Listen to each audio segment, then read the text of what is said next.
Hello, this is Jovan Miles, and welcome to part 3 of using Twitter to build virtual professional learning communities.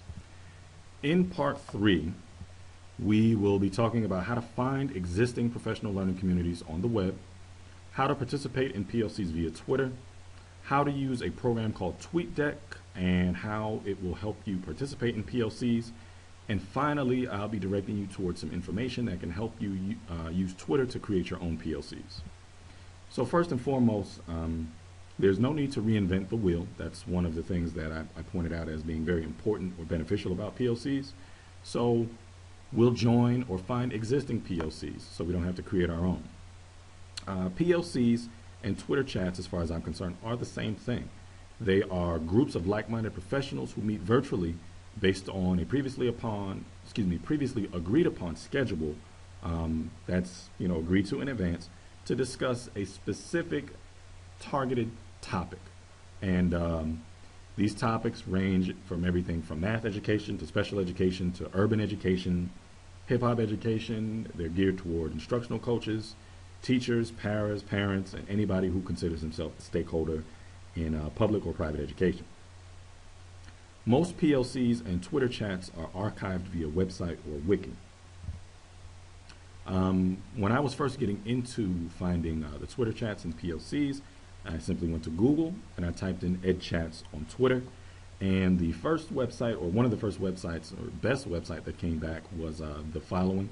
It's Cybraryman. So let's direct our browsers to that website, www.cybraryman.com/chats.html. And when you get to the Cybraryman website, what you'll notice is a veritable treasure trove of information about educational chats on Twitter.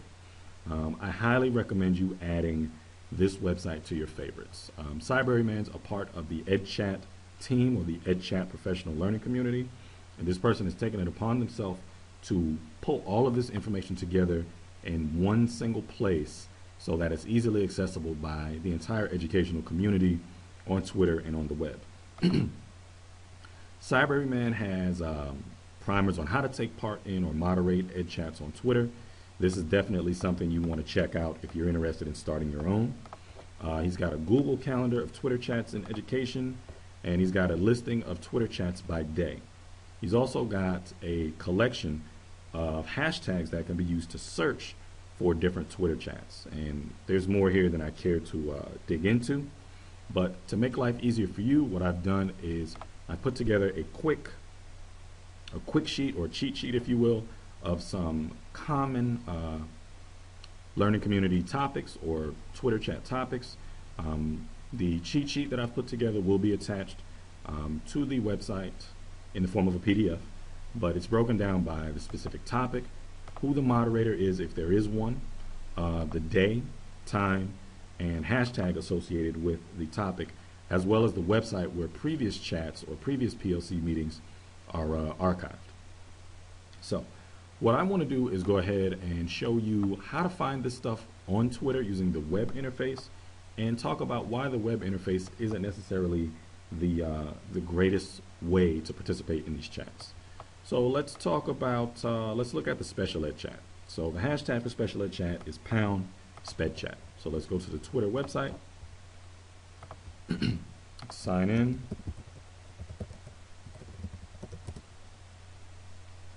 Okay, once we've signed in, let's come on up to the search bar, type in #SpedChat. We'll click enter. And what we get back in the results is pretty much everyone talking about special education. And you'll see when they add a comment to the chat, they use #SpedChat to label their tweet or label their comment as part of this PLC, part of this conversation. And this is great because there are tons of ideas, tons of links, updates. Let's look at Mr. Matthew Ray's post. Video games may help special needs child socialize. QR codes in the classroom, cool idea or not, from Promethean Planet. So this is great for Promethean board users out there. Free, what is this? Experiential early cause and effect with switches webinar related to special education teachers. There's something from Autism Ed. There's tons of information out there. But the problem is, if you want to participate in this chat, there's nowhere for you to just share your link or share your information or anything up here.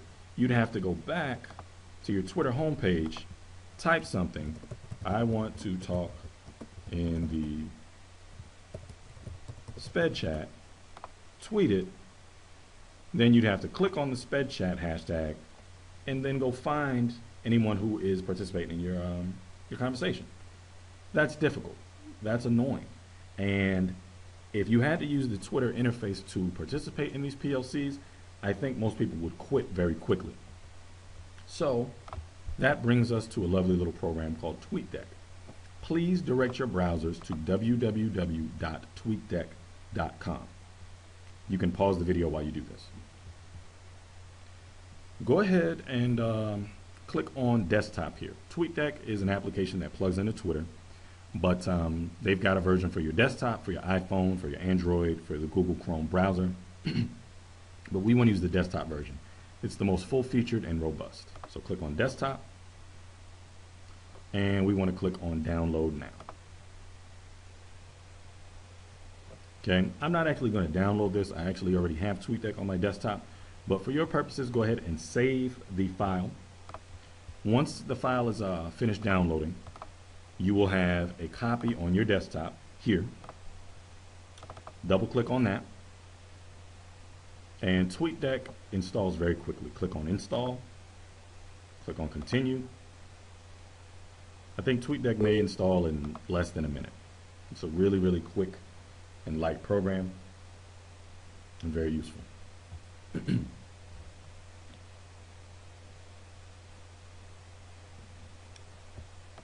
And it's done. After the installation is complete, TweetDeck will open itself up for your first use. And let's see. All right, a TweetDeck home screen will pop up that has a little walkthrough, shows you how to add multiple Twitter accounts, manage your Twitter lists, that sort of thing. That's great for you to go through that on your own, definitely, after you've got it installed. But what I want to do is I want to add a Twitter account.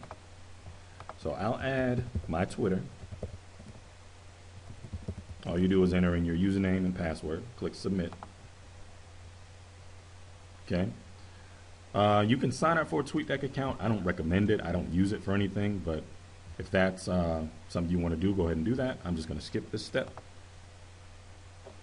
And what we'll see is we'll see all of my friends, the people that I follow. There'll be a column for my mentions, and again, no one's talking to me yet. There'll be a column for my direct messages, and there will be a column for trending topics.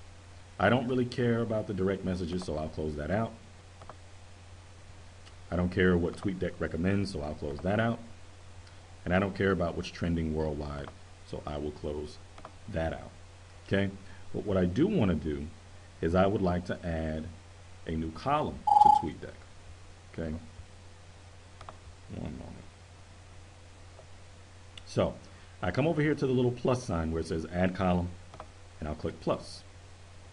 Now, this will pop up. This search bar will pop up, and I want to participate in the Sped Chat. So what I'll do is I'll punch in the pound sign, and I'll type in Sped Chat and do a search. What TweetDeck does is it creates a column for Sped Chat. So I get to see everyone talking about special education on Twitter right now. And TweetDeck will give me, periodic notifications up in the right-hand corner here. That's what you're seeing. But the reason that this is great compared to what goes on the Twitter web interface is I can type what I want up here. I can type what I want, okay, and I can send it, and it immediately appears over here in the Sped Chat column. So I can participate by reading what other people are saying, and I can add my own comment, and it'll all be archived right here in TweetDeck. Okay? And that program makes it very, very easy for you to participate and read in the virtual PLCs. Okay? If you want to look at another topic that's going on, let's say we want to talk about math education. So I'll type in math ed.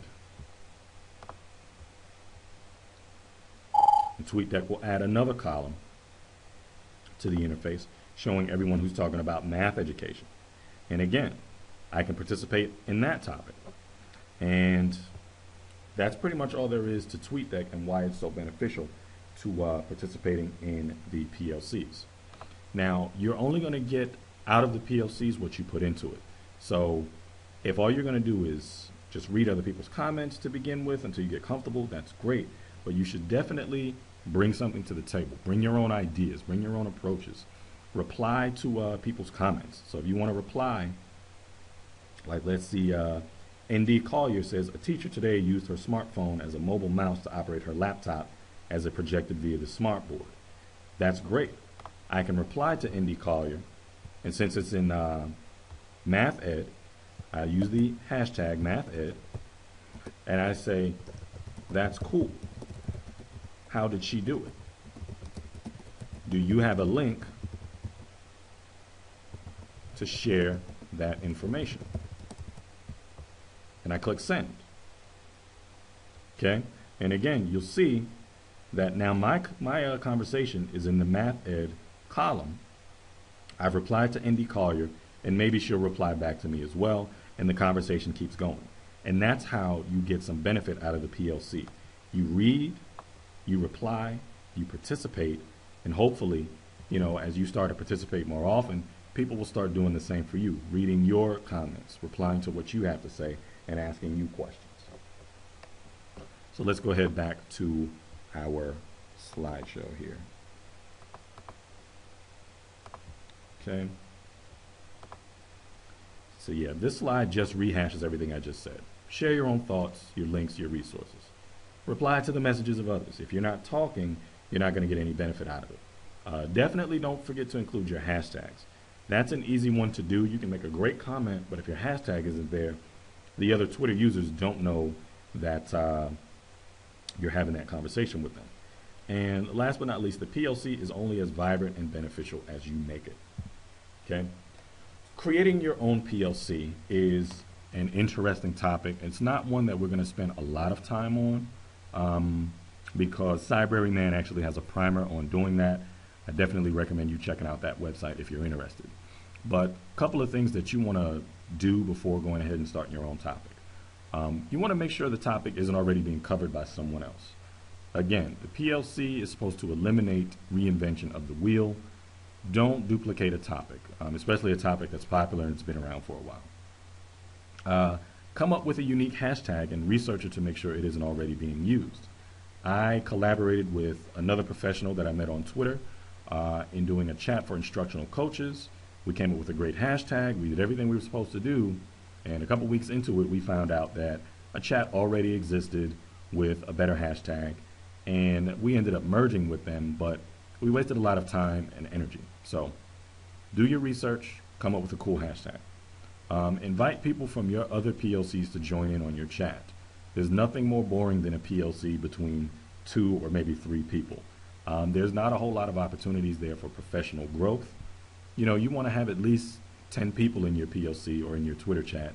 And a word to the wise is it's actually more beneficial if your Twitter account is public, because people can do a search for your chats, a search for your hashtag, and see what you have to say.